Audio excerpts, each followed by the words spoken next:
Your name, please? William Easter. Mr. William Easter. Right. Your passport, please. Do I have to go through this rigmarole every time? Regulations, sir. Beastly nuisance, I call it.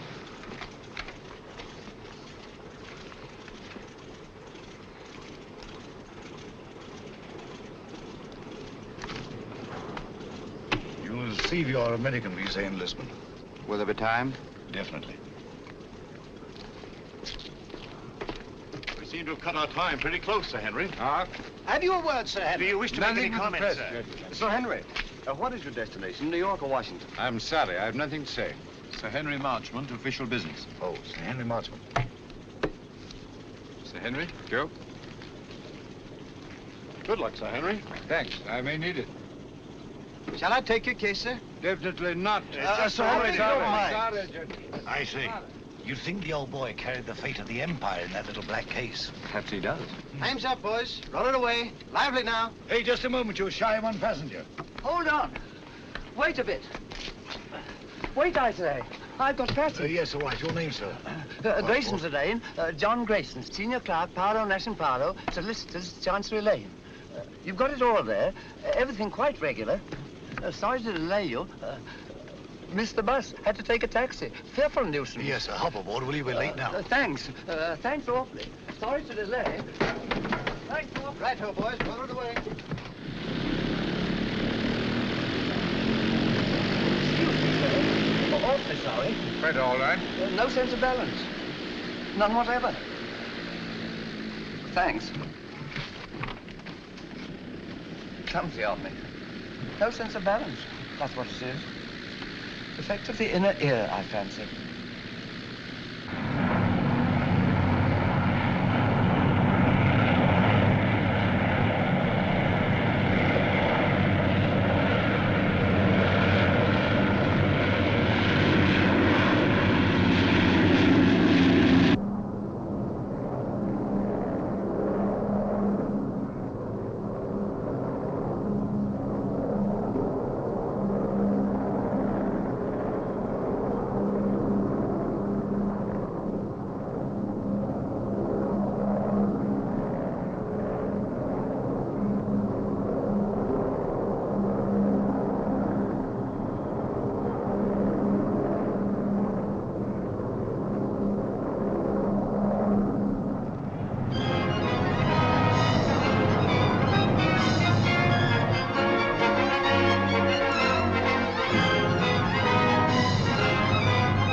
When I read that you were en route to Washington, Sir Henry, I just couldn't rest until I found you.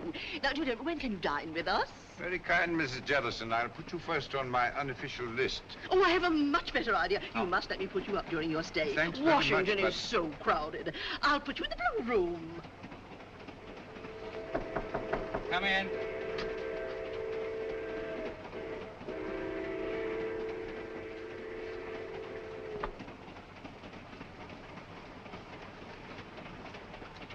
Thank you, sir.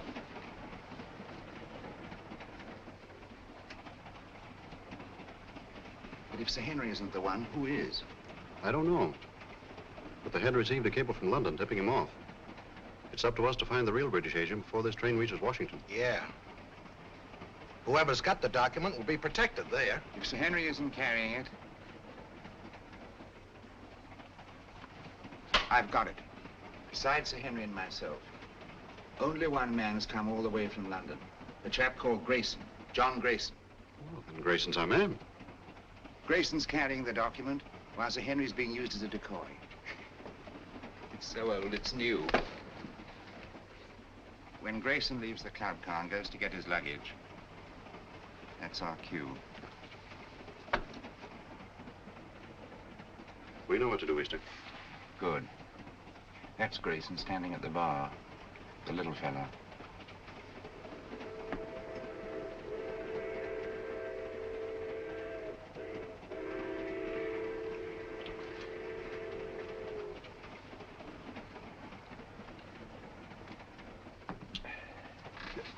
Excuse me, sir. Don't give it a thought, brother. I'm in politics. I'm used to hard knocks. I'm Henry Babcock, Senator Babcock. How do you do? John Grayson. Sit down, Grayson. Have a glass of grape juice from my home state. Used to know a man named Grayson. Mighty fine man. He was murdered. 2 grapes, George. On the fire, sir. This book has got me all confused. I do wish you'd set me straight on the international situation. Rather large order, I'm afraid. Oh, you're so right, Sir Henry. One must take the broader view, I always say.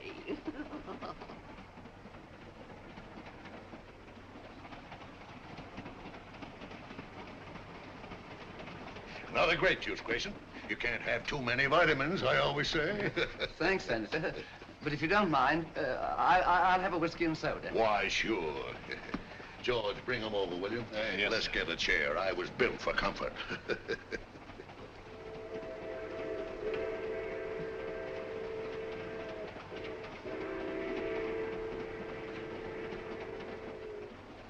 Jolly little beggars, what?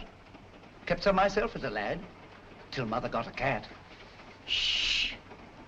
Don't say C-A-T. Oh, sorry.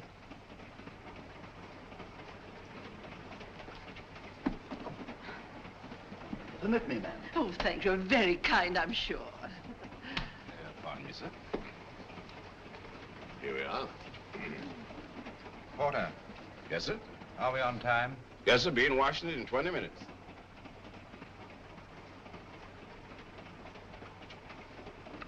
By the way, Grayson, what's your line? Line? Yeah, what business you in? What's your racket? Oh, I represent a London legal firm, Paolo, Nash & Paolo. Paolo. I used to know a man named Paolo. No, it was Marlowe. Couldn't have been the same fella. No, I suppose not. I've been making a tour of my state, getting the opinions of the home folks, taking a lot of their ideas back to Washington. I'd like to hear more of your activities, Senator. Give me your address, sir, and I'll have all my speeches mailed to you. You're quite too kind, sir. Sorry I have no card.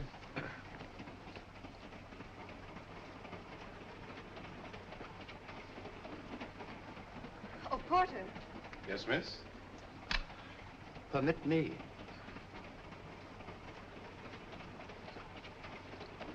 Thank you very much. Not at all. I'll be at this address for the next week or so. I hope. Thank you. I'll get my papers together. Present meeting, my friend. Better look me up in Washington. I'll just get my bag. Thank you, thank you. Oh, I forgot to pay George. Excuse me, sir. What's the matter with the lights? Just a little blackout. Keep your seat. Just a little blackout. Keep your seat. Mice! Oh, dear. All gone.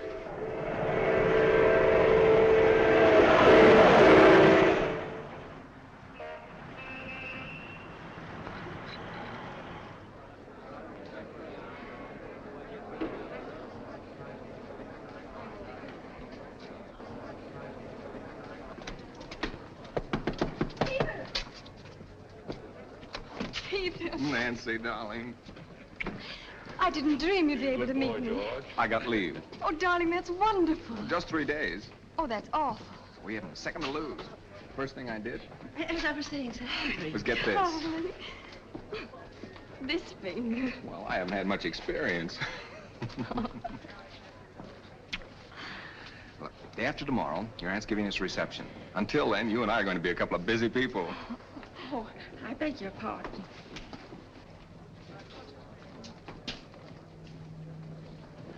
Goodbye. Who's your boyfriend? You needn't worry. He just lit a cigarette for me.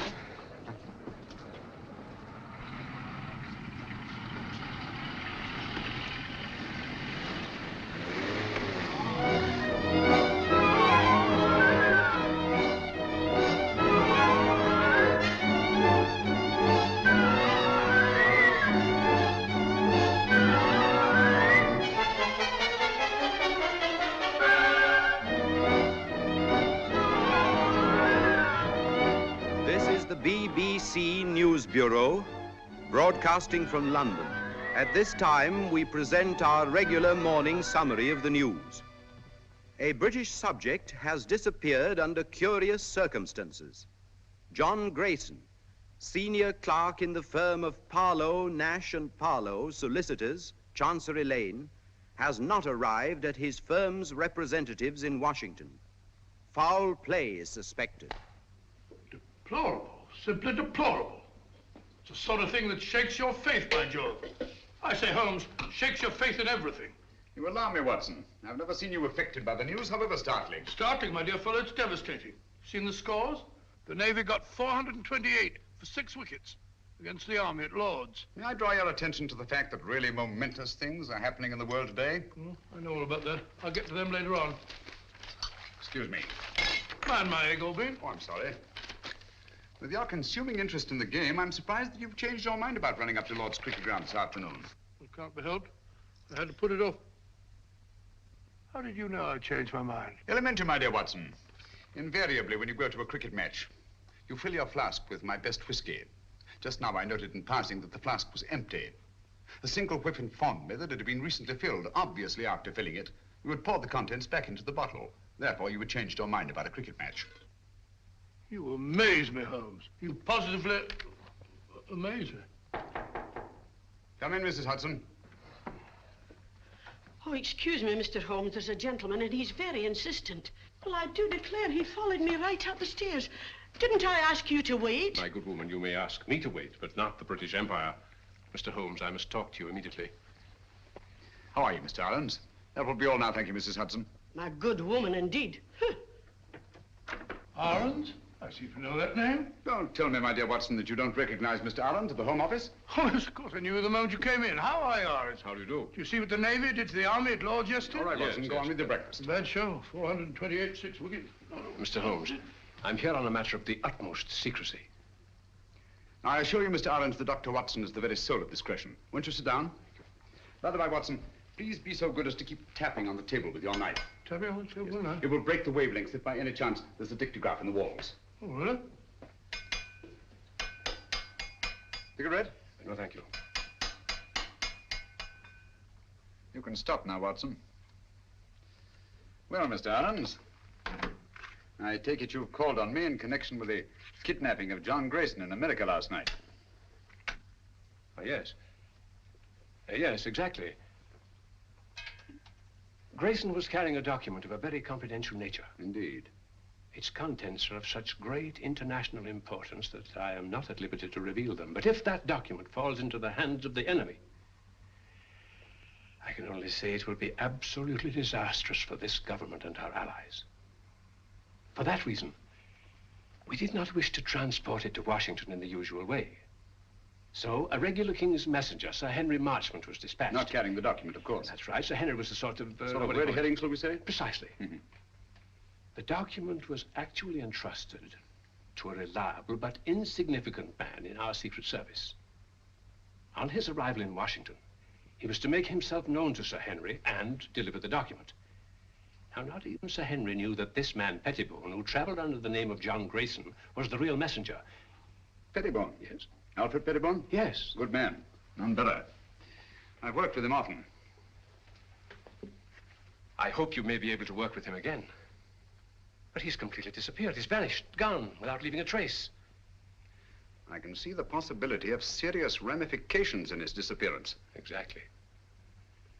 So far, we've been able to keep the knowledge of our loss from both the American and British public. Holmes, you must retrieve that document before it can be used against us. Of course, the Washington police have been notified of Grayson's disappearance, but even they don't know that he was carrying the document. Now, that's about all the detail I'm at liberty to give you. Well, if they've got Grayson, that is Pettibone, they must have got the papers. Not necessarily, Watson. It doesn't follow because they've got the man, they've got the document. What form was this document in? It was typed on 2 sheets of legal paper. 2 sheets? That's too bulky to swallow. And dry, Watson. Fearfully dry. Especially legal papers. Well, whatever shape the document was in, I trust Pettibone to get rid of it before anyone could lay hands on him. The document must be found before it falls into the hands of our enemies. I'm here on behalf of His Majesty's government to urge you to find it. That means going to Washington, of course. With all possible speed. A bomber is waiting for you at Croydon. Goodbye, Dr. Watson. Goodbye, sir. Goodbye, Aarons. Goodbye, Holmes. Good luck. Thanks very much. We're relying on you. Well, Watson, we're off to Washington at once. America? I say, that's exciting. I've never seen a game of baseball. Let's go and start packing at once. First, I'd like to take a look at the home of Alfred Pettibone. Come on, Watson.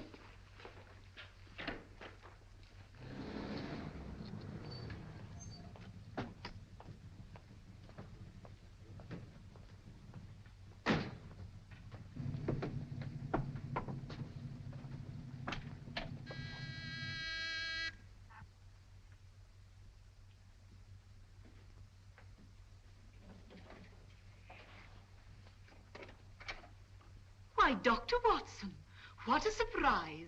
And Mr. Holmes, won't you come in? Thank you.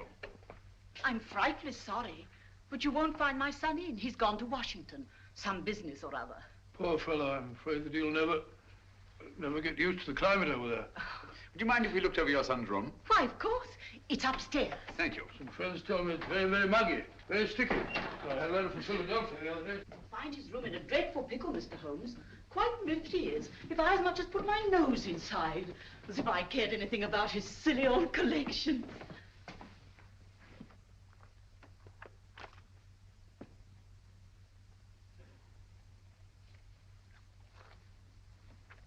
This sort of Pettibone seems a curious sort of fellow. Sort of collector of collections. Postage stamps, military buttons, butterfly, I don't know, bugs, snapshots, all sorts of rubbish. Yes, I shall write a monograph someday on the noxious habit of accumulating useless trivia.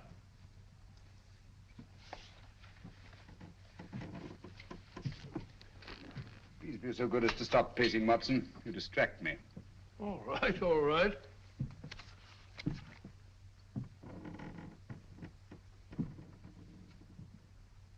Unless I'm greatly mistaken, our friend Pettibone did not carry 2 pages of legal paper when he left this room. I wouldn't be too sure, Holmes. Ashes are deceptive, you know. On the contrary, my dear Watson, the rag used in our official documents leaves an ash that is unmistakable. Oh, do stop pacing. I'm not pacing. I haven't moved an inch. I'm sorry, old fellow. My error.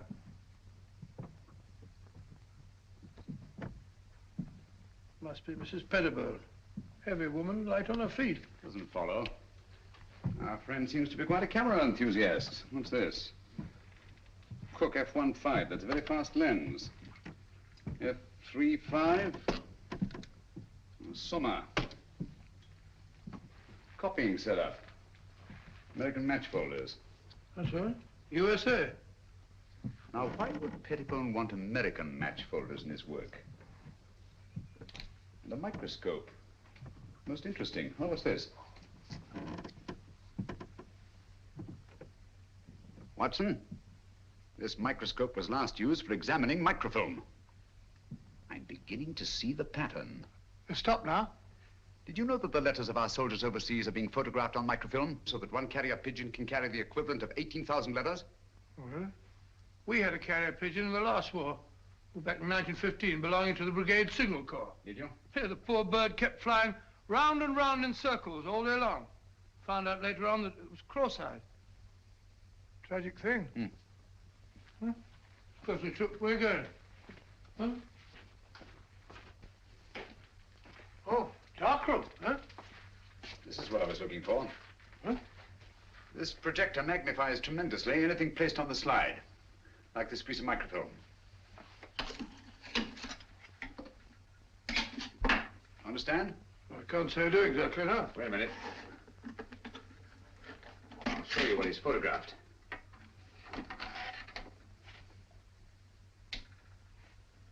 Oh, it's a match folder. What do you want to photograph that for? Probably to line up his equipment before he photographed the document. We've got it, Watson. Look over? Yes. Come along. Oh, it's all as clear as mud to me. Just as I thought. This document has been reduced to microfilm to make its concealment possible. Alfred Pettibone is a most ingenious fellow. A bulky document is obviously difficult to conceal. But 2 pages of a state paper, photographed on microfilm, would be reduced to a size no larger than a halfpenny stamp. Slitting a match folder with this razor blade,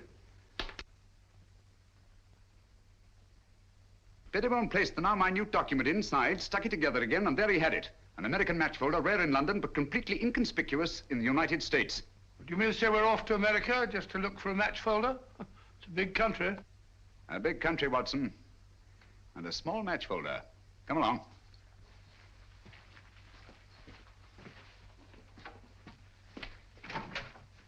Did you find what you were looking for, Mr. Holmes? Yes, thank you, Mrs. Pettibone.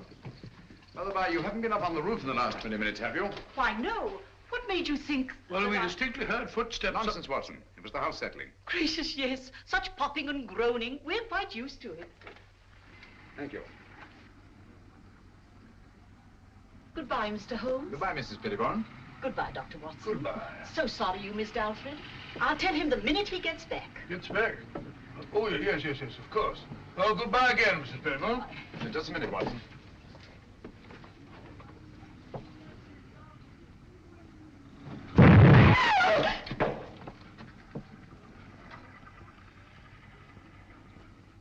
That was no accident, I assure you, Watson. Well, aren't you going to find out who did it? Time's too precious now. But at least I know they've learned of my entry into the case. They? Who are they? The same group that took Alfred Pettibone off the train on his way to Washington. A group that will stop at nothing to get their hands on the document he carried. Their leader is a clever, resourceful criminal who seems to have sources of information from everywhere. Oh, that means a worldwide organization. Who'll stop at nothing, you say? Quite. That's why we must get our bags and ourselves aboard that bomber without delay. We're opposed by an adversary worthy of our best efforts. At present, he has all the advantages. Even that of being only a merciless, nameless shadow. Think of it, Watson. In a few hours, we'll be flying out over the Atlantic. Hmm?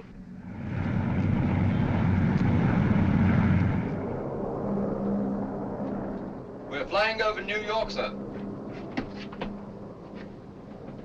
New York, eh? Yes, sir.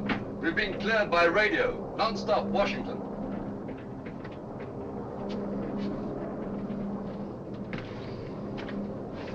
What is that book that so engrosses your attention, Watson? A book on the quaint customs and manners of America. We must be halfway across, and I've only got to page 37.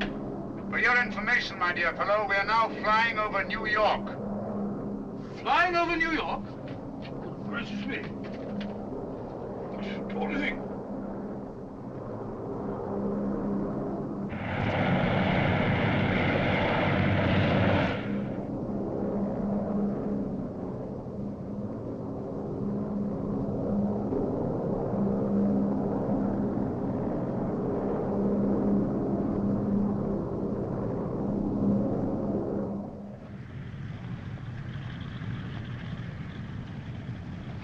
Embassy car, Mr. Holmes. You're being very helpful, Mr. Lang. Detective Lieutenant Grogan of the Washington Police. How do you do? Welcome to Washington. Thank you. This is my associate, Dr. Watson. How do you do, sir? How are you? I suppose I should say, how are you, buddy? What's cooking? Oh, come along, Watson. Oh, it says it's in the book. What's cooking?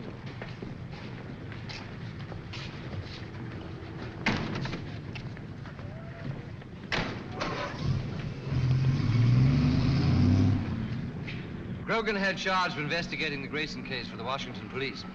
Any new developments, Grogan? None, Mr. Holmes. We're glad to let you have our complete file. And, of course, we'll cooperate in every way. Thank you. I shall appreciate your help. Especially as I'm unfamiliar with your country. Oh, yes, of course. This is your first visit. Oh, there's the Lincoln Memorial.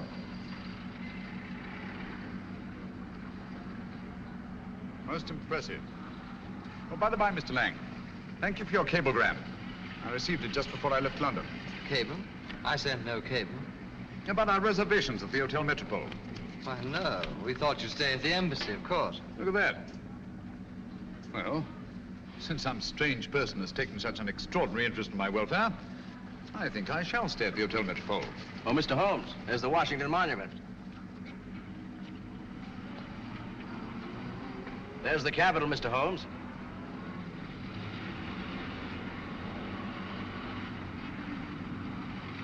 Magnificent.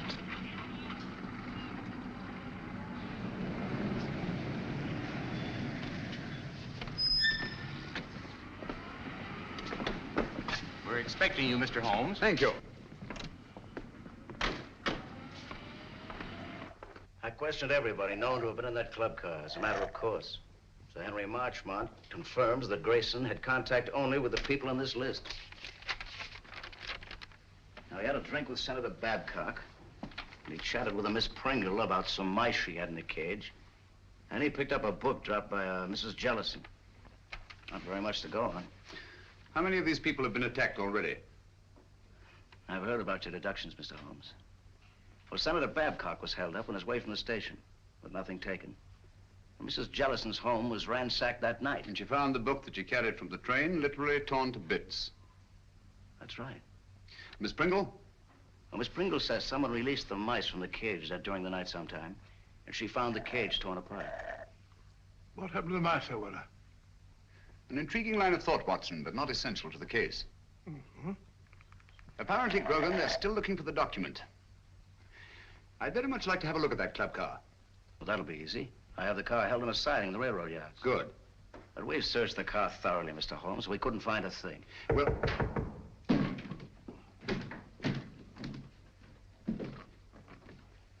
What are you doing? What's this? Mr. Holmes, your trunk. Trunk? I have no trunk. It says right there. To Sherlock Holmes, Hotel Metropole. How was this trunk delivered? An expressman brought it, sir. What's the name of the company? Do you remember the license number? Naturally, I didn't notice that. I just signed for it. All right, thank you. That'll do. Well, this trunk's not locked.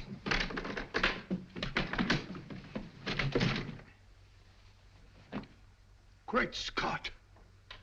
Poor chap. You recognize him, Mr. Holmes? Yes. Who was he? The man we're looking for, John Grayson. His real name is Alfred Pettibone. British Secret Service. Why should they send the body here? Obviously to frighten us. Or to tell us they know that Sherlock Holmes is on the case. Gentlemen, they knew we were on the case as early as their attempt on our lives in London. They're much too intelligent to believe that a corpse would frighten a trained detective. No, I rather think they intend this as a message. And they wanted to be sure that I'd be here at the Hotel Metropole to receive it. Message? What do you mean? They want us to believe that they found the document, and therefore have no further use for Grayson. Well, if that's true, then we're done for. I'm not so sure that it is true, Watson. If they have the document, why are they wasting time sending me this? No, it's an attempt to throw me off the track. Grogan, you've a police laboratory, of course. Certainly. I'll see what I can find out about the body. Yes, whatever marks it reveals. And the trunk. A microscopic examination. Everything about it. The lining, the blanket in which the body is wrapped, everything. Let nothing escape. We have the best police laboratories in the world, Mr. Holmes. I beg your pardon, Lieutenant Grogan. You see, I'm so accustomed to working quite alone at my lodgings in Baker Street that I sometimes forget the more modern scientific methods so particularly effective here in America. But if there's anything there, they'll find it, Mr. Holmes. While you're doing that, I'll take a look at the club car. Coming, Watson? Here we are, Mr. Holmes. I have the port, as you asked, and the railroad company sent Mr. Moore to unlock for us. Delighted. How do you do? Very good. Let's go in. This way, gentlemen. Well, it looks as if the police have made a thorough search. Whoever did it, it wasn't the police. There have been visitors here since our friend Grogan. My goodness, look at our car. Talk about a blitz. I say, Holmes, if Grayson hid anything in this car, it certainly isn't here now. Not necessarily, Watson. If you'll help me put this place in some kind of order. Yes, sir, boss. This would go about here, I imagine. That's it, boss. Yes, and, yes. wait a minute. Oh, yeah, that's certainly more like it. Yes, sir. Thank you. That'll be all. Watson, will you be Mr. Grayson for the moment? Grayson? Oh, if you want me to, old man. What do you want me to do? You're having a drink at the bar. Oh, drink soda. That's not a bad idea. Drink at the bar. Bring me a whiskey and soda, will you, Stuart? Stuart? Sorry, Dr. Watson, but the bar's closed. Oh, says the bar's closed. According to Grogan's reconstruction of the scene, let me see. Yes. Grayson pauses at the bar while Senator Babcock moves across and sits down here. Do you mind being Senator Babcock for the moment, Watson? Oh, Going up in the world. Sit down, please. Now, Miss Pringle is seated there. Over there, Watson. Hmm?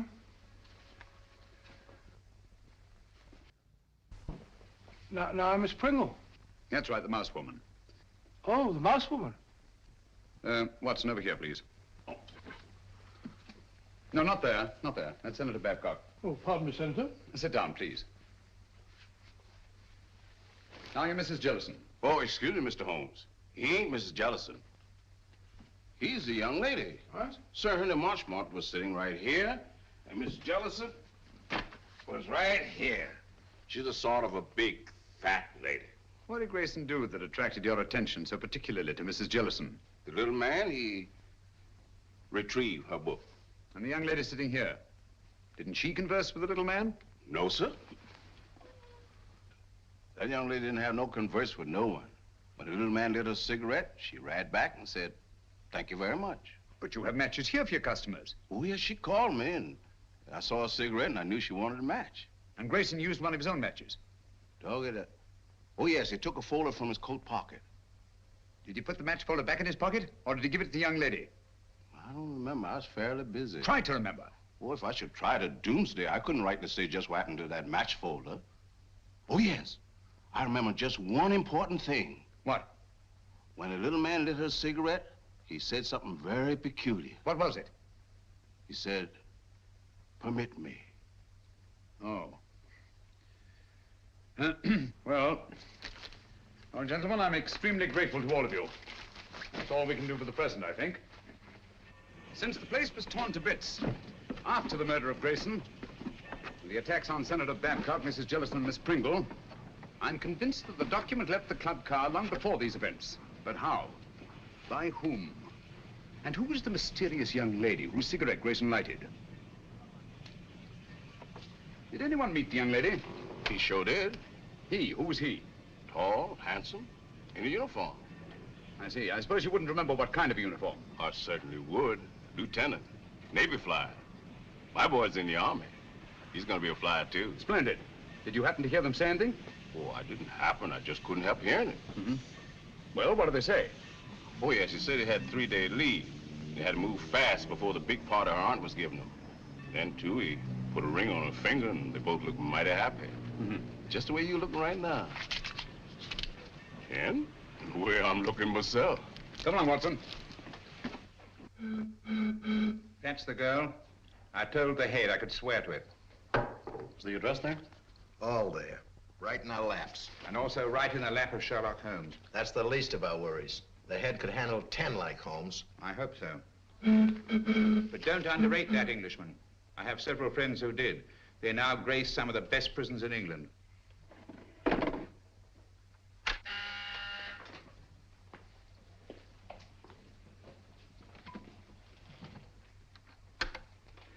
Yes, sir? I talked to the catering company. It's quite all right.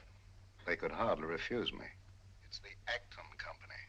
The Acton Catering Company. Yes, sir. I know what to do.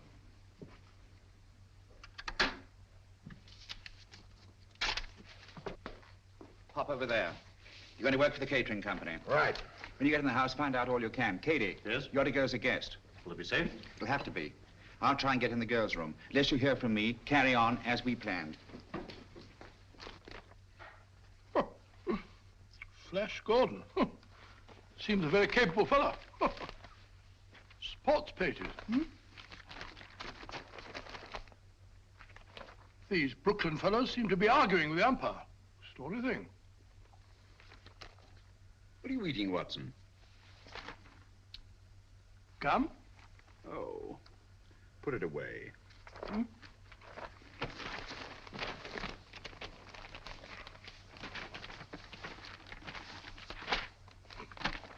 I've never seen you take an interest in the society columns before.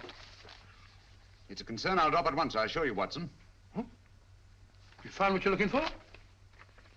Well, how do you know this is the girl? It would be an extraordinary coincidence, wouldn't it? If more than one naval lieutenant in Washington were to become engaged in the last few days to a girl from New York whose aunt was giving them a reception. By Joe, you must be right. She's a pretty girl. Yes. He's walking around with dynamite in our handbag.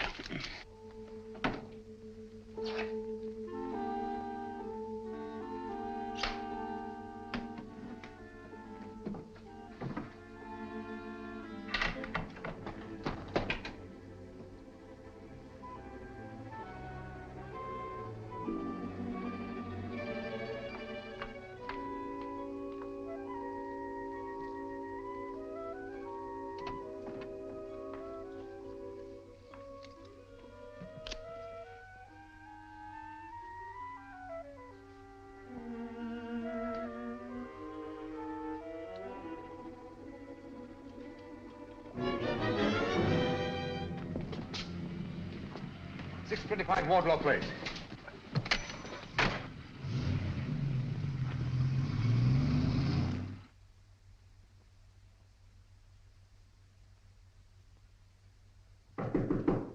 Who is it?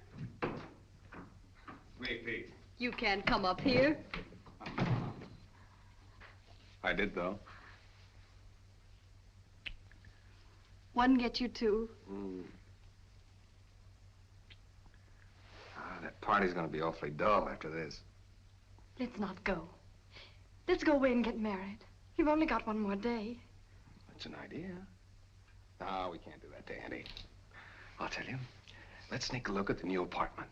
It was awful sweet of Auntie to give us the whole floor of this house for our apartment. The least we can do is let her have the fun of showing it to us. Okay. Let's face the party. I'll get my bag.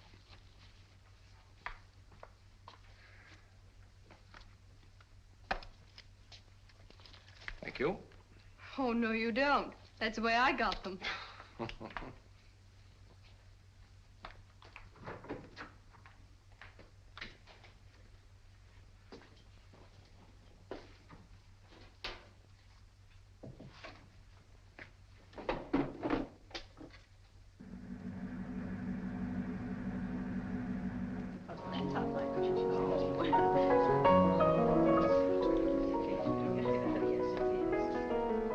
How do you do? So glad you could come. This is Mrs. Oh, dear, what is your name? Ruxton. Of course I know it as well as my own. And this is Mrs. Vale. How do you do? Isn't it?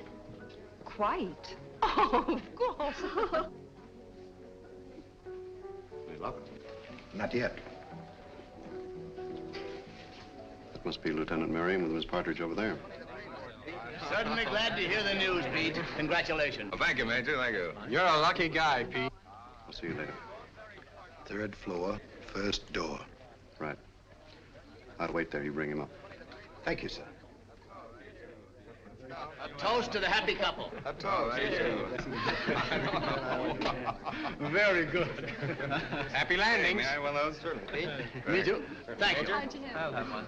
I know what I'm doing. Lieutenant Merriam? Telephone, sir. Navy Department calling. Oh, yes. Be right back. Lead on, McDuff. This way, sir. Matches? Match me, darling. Dig them up. Thank you. Oh, Pete, hold it. You can keep them, Major. Oh, thank you.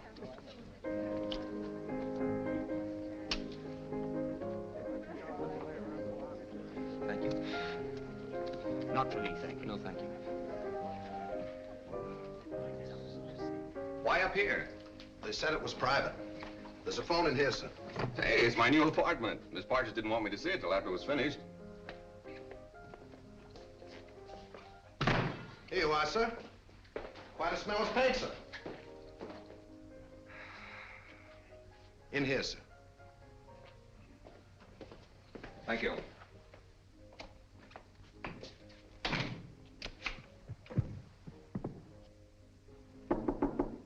Okay, now.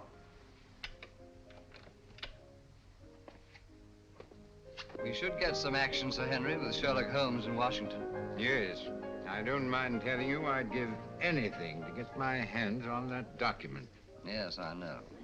Or at least know that it's in safe hands. Thanks. Engaged today and married tomorrow. No, thanks. Have you a match? Miss Partridge? Yes? Lieutenant Merriam asked if you would come to the new apartment. But he's not supposed to see it yet. The new apartment? He must think you're already married. Yes, I don't dare let that man out of my sight. Excuse me, will you please? Surely. Oh, I'm so sorry. May I? Thank you.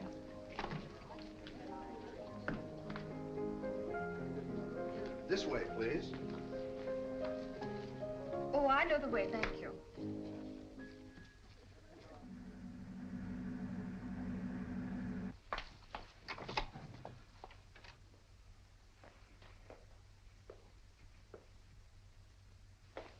Peter, where are you?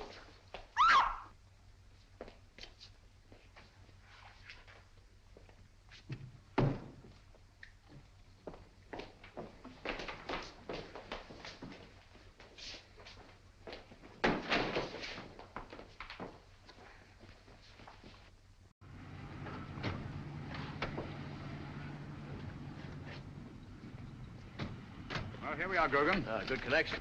We'd better go into the party. Well, I think you better go in first, Mr. Holmes. I'm not very good at this sort of thing. I think you do all right.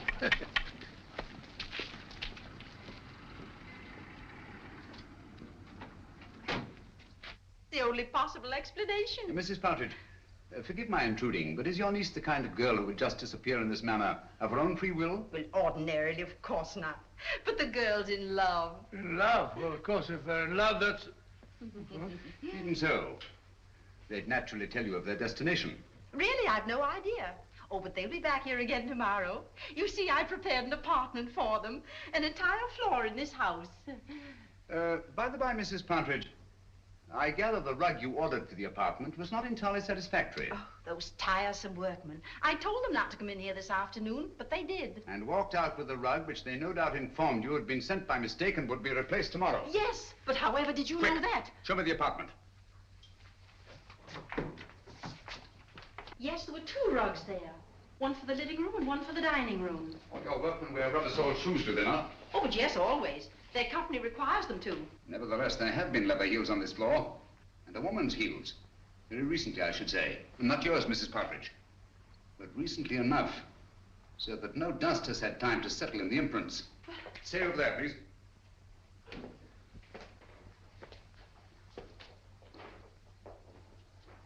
There seems to be a struggle over there. A woman's footprints disappear and a man's leather heels come round and stop there. Either she was carried out in the carpet or else... Where does that door lead to? Why, it's a dressing room. Perhaps an ordinary skeleton key. Try it. Watson, this is a matter for you, I'm afraid. Excuse me. Who is he? Is it Miriam? Peter! Take it easy, Mrs. Partridge. Let the doctor examine him. How is he, Watson? Nasty crack of the head. Nothing serious, thank heavens.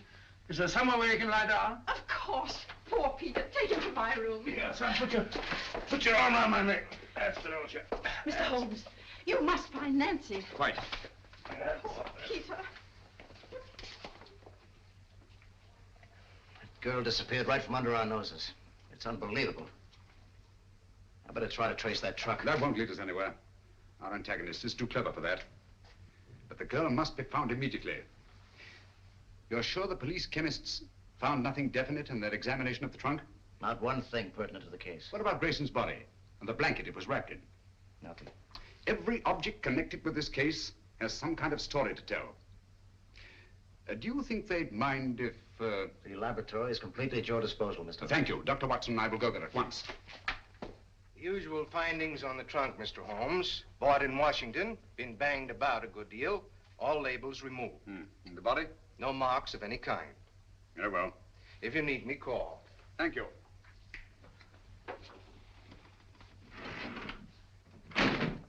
Watson, please. Just tidying up a bit. This blanket is beginning to tell me many things. Really? Don't say so. It only remains to translate them properly. Yes. And just as I thought. This blanket has had a most varied history. It's been on many a sea voyage. The latest not 6 months ago. Since then, it has been used to wrap a multiplicity of objects. Carvings of teak wood. Candle snuffers made of pewter. And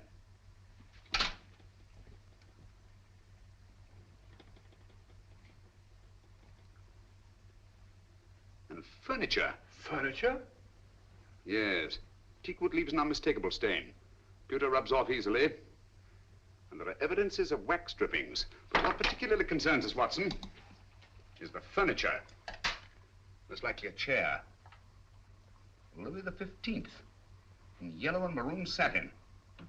What do all these things suggest to you, Watson? Let me see. An aunt of mine, Matilda, lives in Brighton. Very old-fashioned. Very aged. Exactly. Antiques. We've a lot of ground to cover before nightfall. Ground? What ground? If necessary, all the antique shops in Washington. A-N-T-I. There we are, antiques. Antiques? But what connection is there, Louis XV's chair with this partridge girl? This sliver of wood came from a Louis XV chair that had once been wrapped in that blanket. From other evidences the blanket supplies, I deduced that it's been used in an antique shop. And whoever controls those antiques murdered Grayson and kidnapped the girl. What? That's it, Watson.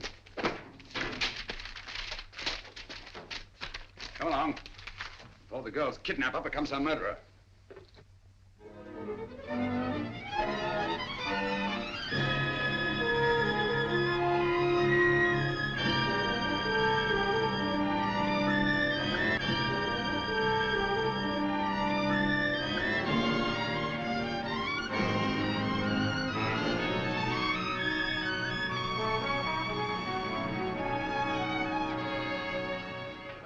Fed up with all this shopping for antiques. We must keep searching, Watson. The girl's in grave danger. Hello. Hello? Oh, sorry. What is it, huh? This isn't the place it seems to be. Look, Watson. Those cabinets. Obviously imitation, and yet they're priced as if they were authentic. Buyer beware and all that, eh, Holmes? Watson, I feel certain this is it. This is my purse. May I? Thank you. What kind of a joke is this? Oh, don't bother to answer. You can tell the police all about it. And you shall, I promise you. But there are no police here. Haven't you noticed? We are quite alone.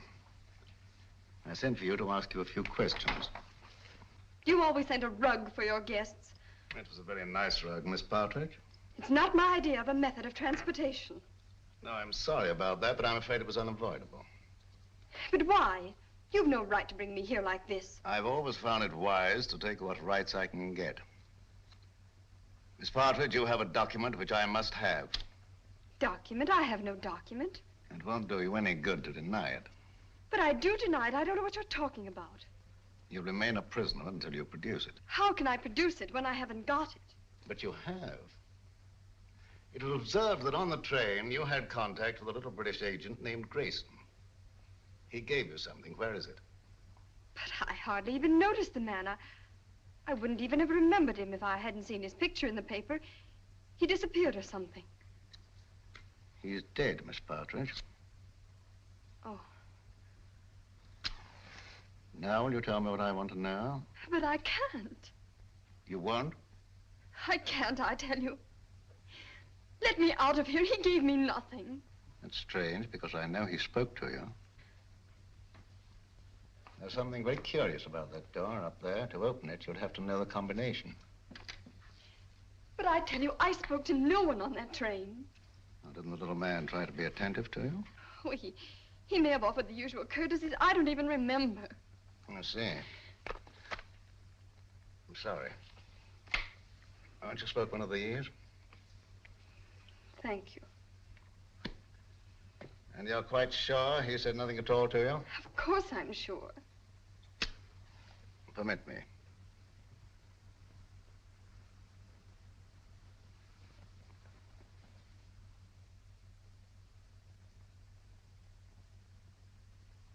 And you're certain that nothing passed between you?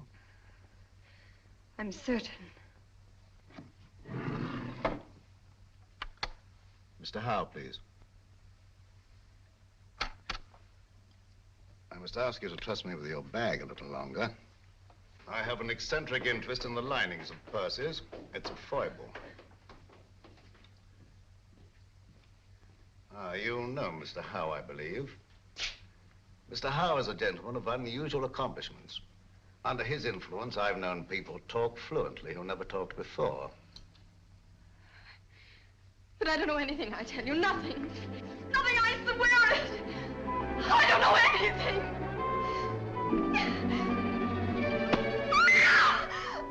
You stay out here. I'll go inside. I'll assume the character of an eccentric art collector. As soon as I'm convinced that this is the place we're looking for, I'll signal to you. And you get Grogan and bring him here on a run. But don't lose any time. An extra second may cost a life.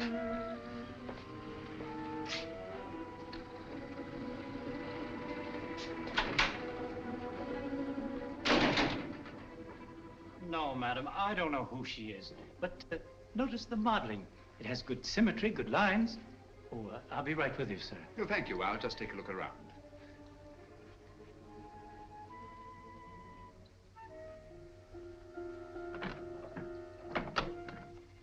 What an extraordinary cabinet. Spanish. Moorish influence. Imitation, of course. It is not an imitation, it's authentic. Oh, come now, my dear man.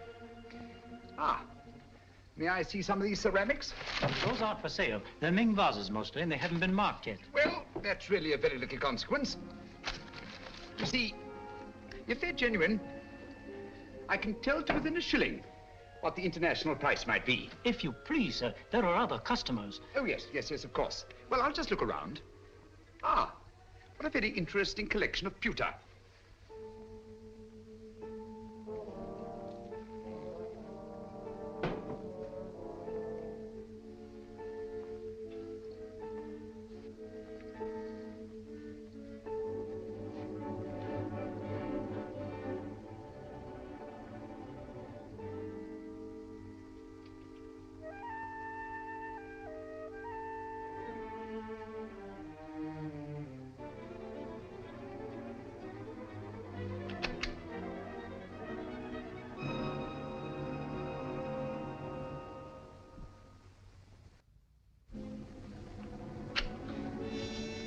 That'll be $500. Now, would you just give me the address where you want it sent? Yes, Mrs. J. Wellington, Jr. DuPont Circle.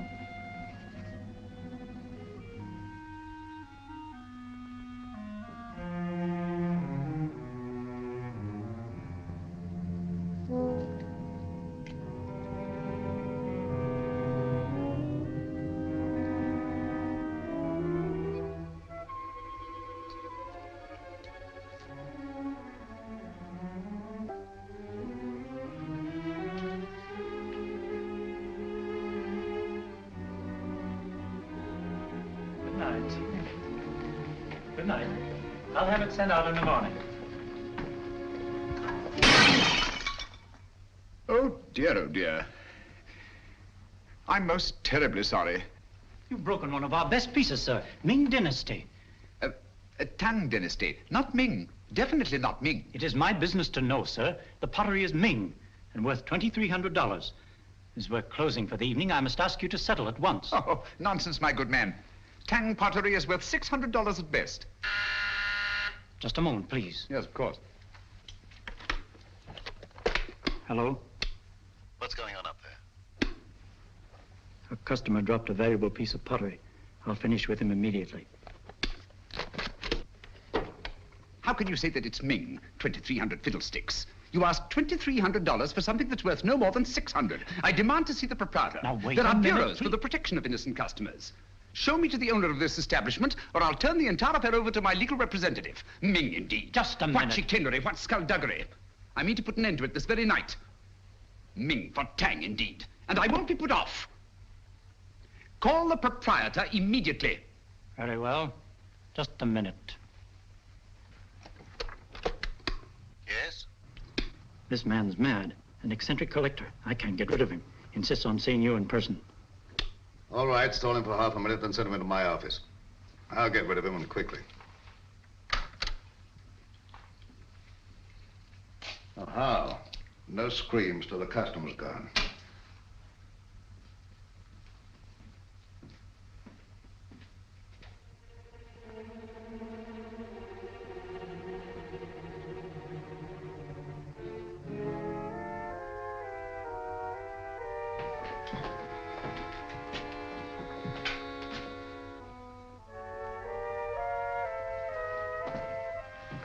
You get downstairs. Yes, sir.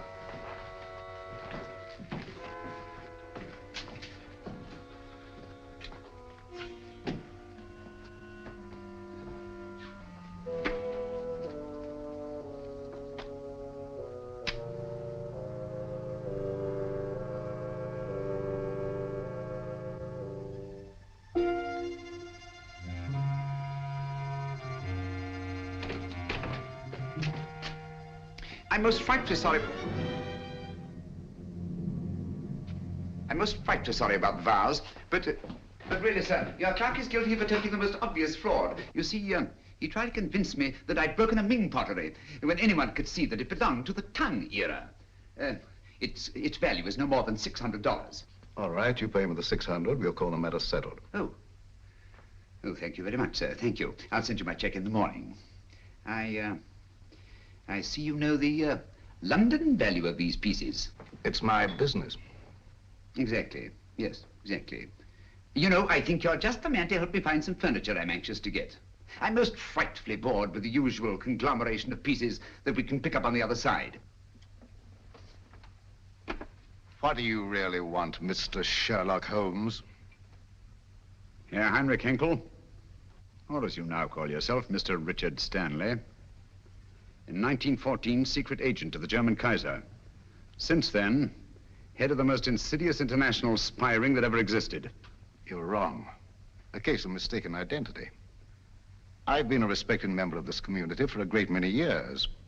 I deal in antiques because of their rarity and beauty. Merely a device to cover up your real business of transporting secret information to the enemies of this country. Very interesting, but just a figment of your imagination.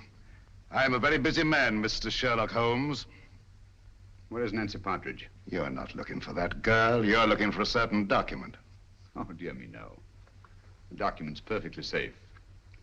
You see, the man who has it doesn't know he has it. That's a very pretty tale, but quite untrue. The only man who had any contact with Grayson on the train was Senator Babcock. The senator doesn't have the document. We took the trouble to find out.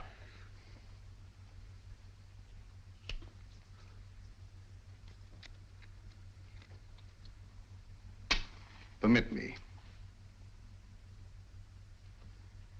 Thank you. Perhaps you've been misled by the common notion regarding the shape and bulk of state papers. They might easily have been reduced to a convenient size, you know. Say, a document no larger than a postage stamp. Postage stamp, huh? That's a very interesting theory, but not supported by the facts. And quite beside the point. Where's the girl? She's not here, of course, but you're quite at liberty to look round if you care to. Thank you. I shall do so.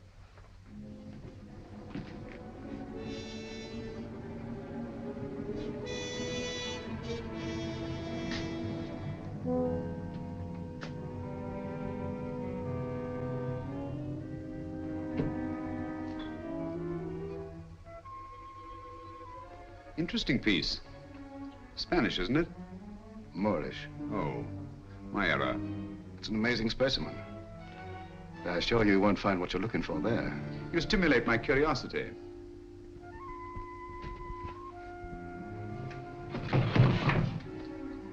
This might be interesting.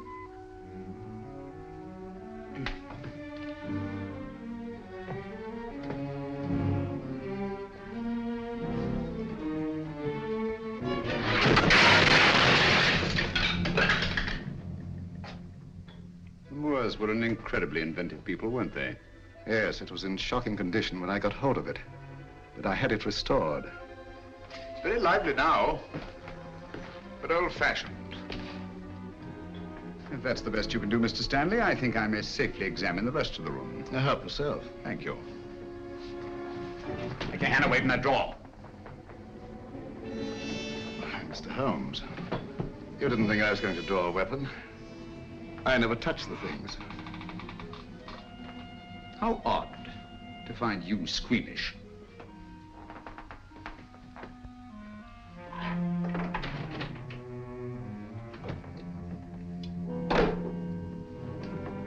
That connects only with the shop. You're very quick to say so. And yet a short while ago, I saw two other men in this room. And they didn't go back into the shop, so there must be another exit. And perhaps another room. Yes, Mr. Stanley, what is it? Bring Miss Partridge here at once. Excellent, Holmes. I see your voice hasn't lost its flexibility. My hand hasn't lost its cunning either.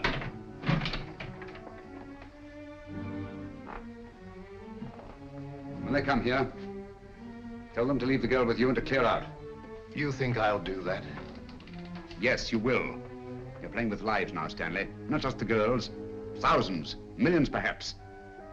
And we don't intend to let one man have that much power. Not now, nor at any time in the future. I prefer you alive to face the retribution that's coming to you.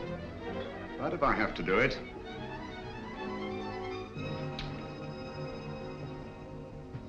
All right, Mr. Holmes. I suppose we must all meet our match sooner or later.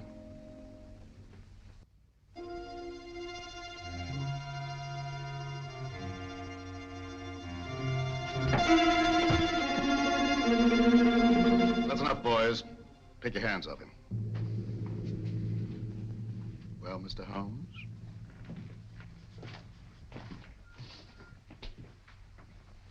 Tell the clerk to go home and see the front door's locked. Well, Mr. Stanley? It's the last trick that counts, eh, Holmes?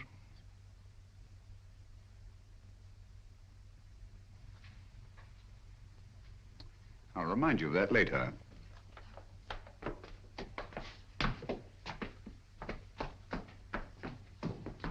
Miss Partridge, allow me to present Mr. Sherlock Holmes, the world-famous detective. He's come to rescue you. I don't believe you. Oddly enough, he's telling the truth. My name is Sherlock Holmes, and I did come here to help you. But I seem rather to have missed it. I'm sorry. I'm afraid you've had a bad time. Oh, that doesn't matter. It's Peter. They say they'll do something to him if I don't tell them. They say they've got him. Cheer up. He's quite safe. A tough customer like Peter isn't disabled very long by a clout on the head. He's all right. All okay, Mr. Stanley. Look here, Stanley. This girl knows nothing. I promise she won't even identify you. Well, unfortunately, she knows enough to hang us. So do you. I'm surprised at you walking into a trap like this, but you see the position I'm in and what has to be done. Katie, how?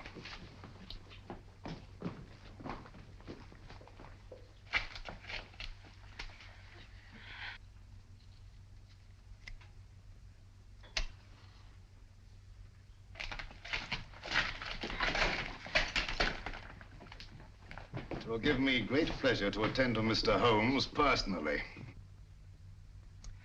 Easter, and the girl's yours.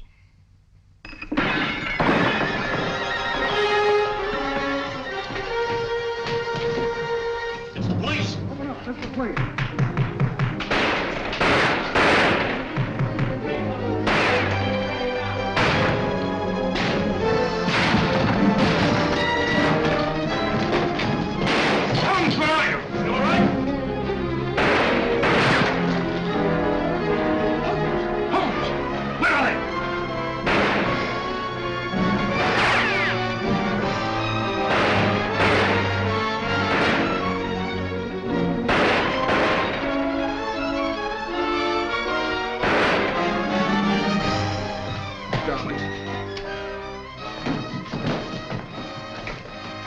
You're safe.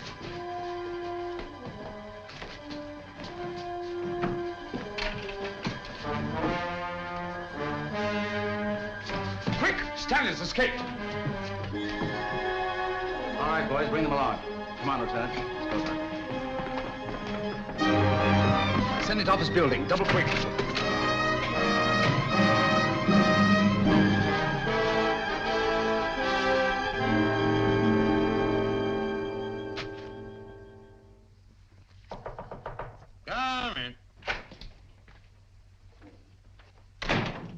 Glad you're safe, Senator. Safe? No man is safe. Look at the way my constituents snipe at me.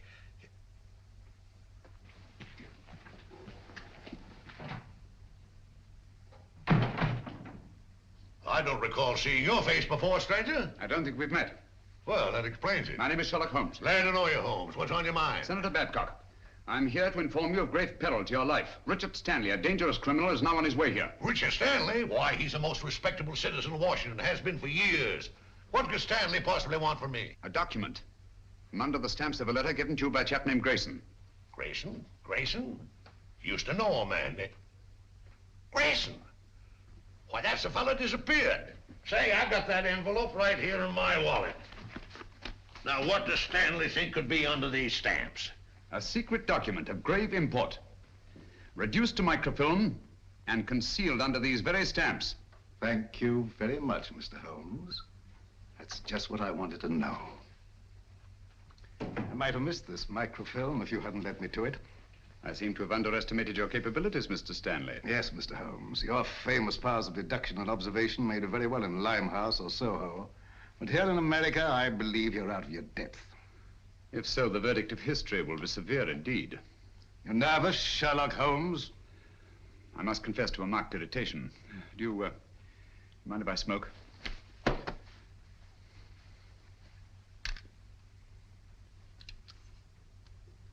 Thank you. The whole course of the world might be changed by your acquisition of the microfilm. Oh, it will be, and for the better. Have you a match? You can keep those. Thank you. And now, if you'll pardon me, Mr. Holmes.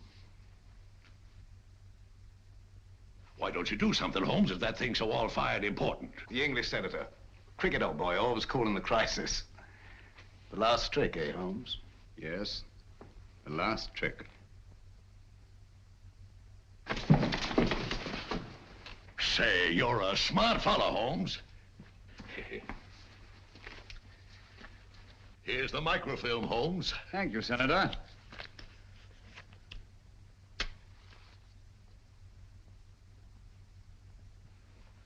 I say, Holmes.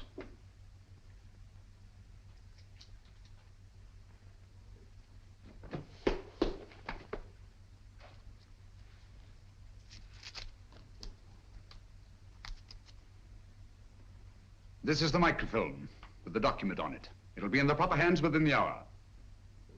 As I told you, Mr. Stanley, the man who had it didn't know he had it. Well, come on, let's go. Well, it'll be nice to get home to Baker Street, eh, Holmes? Yes.